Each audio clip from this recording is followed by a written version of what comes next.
आज आम्ही चाललो होतो ऑफिसला आणि मोठ्या बाबांनी आम्हाला रिटर्न बोलवलं आणि दिले 100 रुपये. आणि त्या 100 रुपये तू काय करणार हे मी विचारलं आणि ह्यांनी उत्तर मला दिलं काय बघ. काय घेणार ते जाता तू?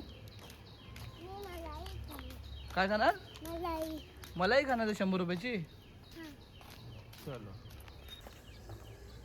आज अक्षय तृतीया आणि अक्षय तृतीयाच्या निमित्ताने आमच्या मॅडमनी घातला होता फॉर्मल ड्रेस. कारण जीन्स आणि टी शर्ट शिवाय आम्हाला जमत. गरमीमुळे केस कापली पण थोडं जास्तच कापली असं वाटत, बारीक झाली. डान्सचा मूड होता पण आम्हाला तेवढंच लाजायला पण वाटत होतं, आम्ही जास्त नाचलो नाही. संडे असल्यामुळे रोजप्रमाणे ट्रॅफिक खूप कमी होती, त्यामुळे गाडी चालवायला खूप मजा.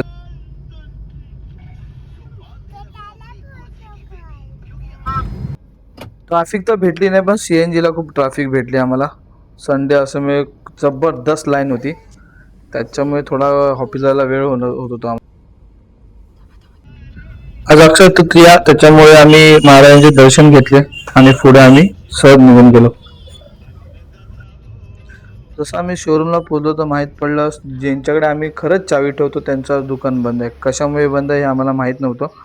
तिकडे गेल्यानंतर माहीत पडलं त्यांचे रिलेटिव्ह कोणतरी ऑफ झाले होते. खूप वाईट वाटलं. भावपूर्ण श्रद्धांजली. त्यांच्या घरी मी जाऊन चावी घेतली शोरूमची आणि इकडे 2 वर्षापूर्वी हाच प्रोजेक्ट मला 70 लाखाला भेटत होता. तिकडेच मला थोडी खंत वाटते हा प्रोजेक्ट म्हणून. आता हा 1,20,00,000ला झाला आहे. दुःख वाटतं पण ठीक आहे, जे होतं चांगल्यासाठी होती. पुढे आपण पैसे वाटून दुसरी कुठेतरी आपण घर नक्कीच.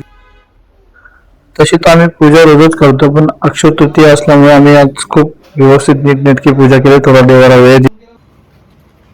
गाडी पण आम्हाला खूप साथ देते म्हणून आम्ही लक्षच मानतो गाडीला. म्हणून आज अक्षय तृतीया निमित्त गाडीमध्ये आम्ही थोडं पूजा केली आणि हार आणि फुलं वाहली.